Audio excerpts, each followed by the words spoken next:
after 4 years and tens, if not hundreds, of dua that I taught you with the help of Allah Azza wa Jal, we come to an end of the series today, Insha'Allah. Alhamdulillah Rabbil Alameen, with the help of Allah Azza wa Jal, this series was beyond successful, and Allah Subhanahu wa Ta'ala put so much barakah in it that it went all over the world.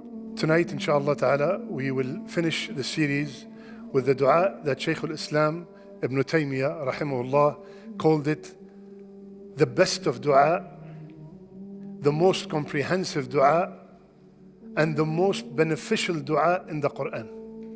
And this dua is known to every single Muslim on earth, most of them. And the dua is Ihdina Siraatal-Mustaqeem. This is literally the best dua. Because if this dua is answered, everything that you hoped for in the dunya and in the akhirah is the best, is done. Subhanallah. So let's explain this dua. First, Ihdina. Why plural? I am alone talking to Allah Azza wa Jal. As a matter of fact, this plural started from Iyaka na'budu wa Iyaka nasta'in. It's in plural, right? It's not Iyaka a'budu wa Iyaka asta'in. Ya Allah, we all worship you and we all seek your help. And then after that came Ihdina, guide us. Number one, it is more befitting to Allah subhanahu wa ta'ala when you ask him in plural. Yani, Ya Allah, I'm not the only one that worship you. I'm not the only one who need your guidance. We all are lost without your guidance. Number one. Number two, can you imagine Imam Shaykh Sajjad is reading the Fatiha and saying, Ihdini Siraatal-Mustaqeem, and we are all saying, Ameen. طيب ya Shaykh, what about us? Subhanallah. Imagine the Imam in general is saying, guide me, and we are saying all Ameen. What about the people behind you, the hundreds, the thousands, or the millions in Mecca that are staying behind you, praying behind you? So Ihdina is more befitting for the position of the ayah and the meaning of the ayah. Second, if you know a little bit of Arabic, there are three different verbs. There's a fi'l madi, fi'l mudari', and fi'l amr. Right? There is a past verb, there's a recurring verb, and there's an order verb, command. What is ihdina? It's a fi'l amr. طيب, am I ordering Allah? No. Subhanallah. Our scholars said, when the fi'l al-amr, when the command verb comes from the lower to the higher, it's a dua. And when it comes from the higher to the lower, from Allah to His ibad, it's an order, it's a command. Ittaqullah, fear Allah. But when it comes from the ibad to Allah, Ya Allah, ihdini, afini, ighfirli. I'm not ordering Allah, I'm requesting Allah. It becomes a dua. Now there are two kinds of guidance. Ihdina. I'm asking for guidance. What kind of guidance? There are two kinds of guidance. Guidance at ta'lim, guidance at irshad, guidance of teaching. Like for example, and this is the job of the prophets and the shuyukh, and I tell you that, ya shabab, or I tell someone, you have to pray. You must pray. Salat is very important. Salat is the rukn of the deen. I tell them that I'm guiding him to the importance of salat. This is the first kind of guidance which is known to everybody. Now, the second kind of guidance is the guidance called guidance at-tawfiq. This is only, strictly, exclusively for Allah Azza wa Jal. So I can tell the guy to pray, but only Allah can make the salat beloved to his heart. That's why Allah subhanahu wa ta'ala told Rasulullah sallallahu alayhi wa sallam, إِنَّكَ لَا تَهْدِي مَنْ أَحْبَبْتَ. You cannot guide the one you love. When he was desperately wanting to guide his uncle, Allah subhanahu wa ta'ala revealed this ayah in Surah Al-Qasas, that you cannot guide that second guidance. Even if you love the person so much, you just can tell them and that's why many of us suffer with our children, right? I did this. Listen carefully. If you really did your best from the beginning you tried your best, everything with your child, and he or she are not being righteous, you have done your best, and the guidance is only from Allah Azza wa Jal. But Allah knows your best. Do not take this as an excuse. I tried my best. No. As a matter of fact, our beloved Imam just recited, Ya Allah, my son, Nuh alayhi salam. Ya Allah, my son, min ahli, he is from my family. Innahu laysa min ahlik. Because the son did not follow his father, Allah subhanahu wa ta'ala told Nuh alayhi salam, he's not from your family. So the relationship even with me and my children is according to the deen. The minute my son leaves the deen, I leave him. This is exactly what the Shaykh recited.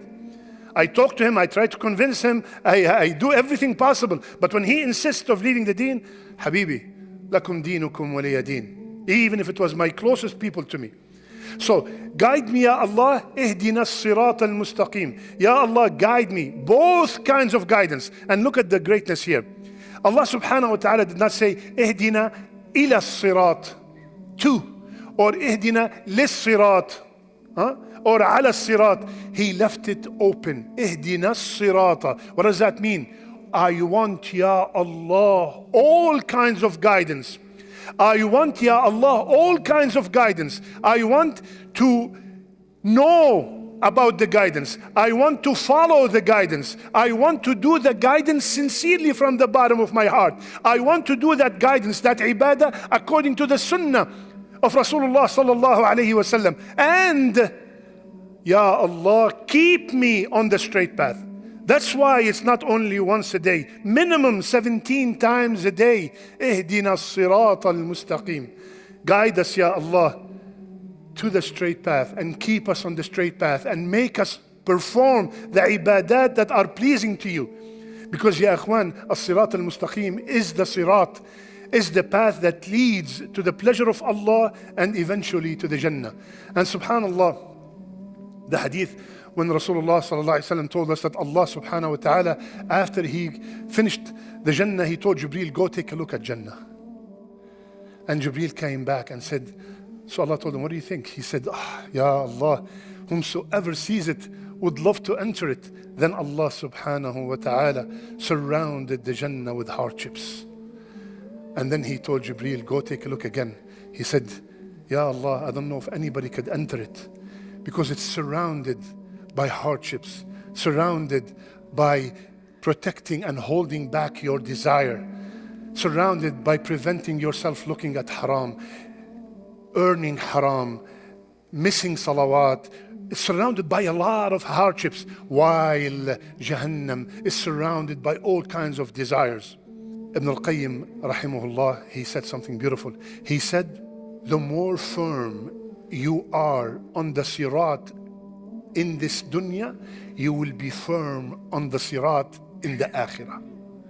If you were firm on the sirat in this dunya and you're trying to fight all your desires, stay away from the prohibitions and do everything that Allah, as much as you can from what Allah subhanahu wa ta'ala and His Prophet ordered, you will find yourself crossing the sirat like lightning. And if you don't, al-jaza, the reward is according to the actions that you did while you were still here. Subhanallah, many people are saying, Tayyib, 17 times a day. Let's say there are 1.6 billion Muslims. And let's say, assume that only 1 billion pray. So 17 billion times a day, Muslims are asking Allah to guide them to the straight path, right? Minimum 17 billion times a day, asking and begging, Ya Allah, guide us to the straight path. We are asking, and we are asking the one who can solve any problem and do anything. And at the end, look at our state. So what's wrong with the formula? I am asking, I'm begging, and the one I am asking can do anything. And our state is, you all know what's happening. So where's the problem? The problem is with the way we are asking. إياك نعبد وإياك نستعين اهدنا الصراط المستقيم صراط الذين أنعمت عليهم غير المغضوب عليهم ولا الضالين. No feeling, no understanding. Yalla, yalla, yalla. I just want to get it over with. I want to just finish. Yalla, they're waiting for me. The game is waiting. The movie is waiting. My family is waiting. The cooking is waiting. Yalla, Ihdina Siraatal-Mustaqeem. What kind of request is this? What kind of demand? What kind of dua is this? You are asking the best dua. Wallahi, before I came here, I said, Ya Allah, make my speech change everybody's Ihdina Siraatal-Mustaqeem. Because if that is answered, wallahi, all our life will change. All Muslims' life will change. If I am really begging, Ya Allah, I beg you, Ya Allah, keep me on the straight path. Keep my children on the straight path. Keep my dhurriya, my offspring on the straight path. My brothers and sisters all over the world. If they're, imagine 17 billion times.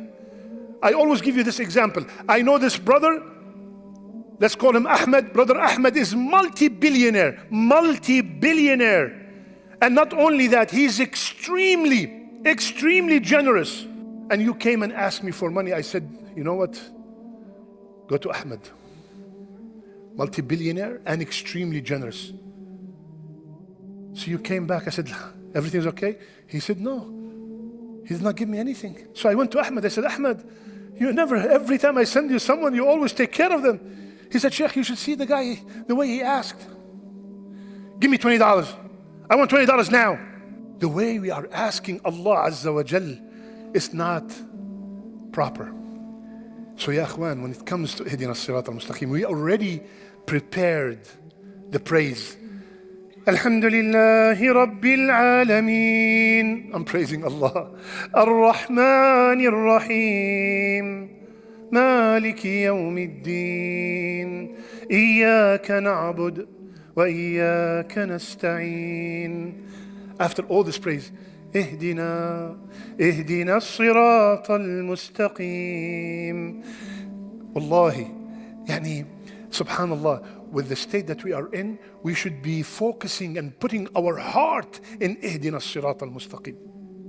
So ya akhwan, please, every time you recite, yani, is it coincidence or is it just words that we have to repeat? How come it's not duha that we have to repeat 17 times a day? How come it's the Fatiha? How come it's the Fatiha? Have you ever asked yourself why it's the Fatiha?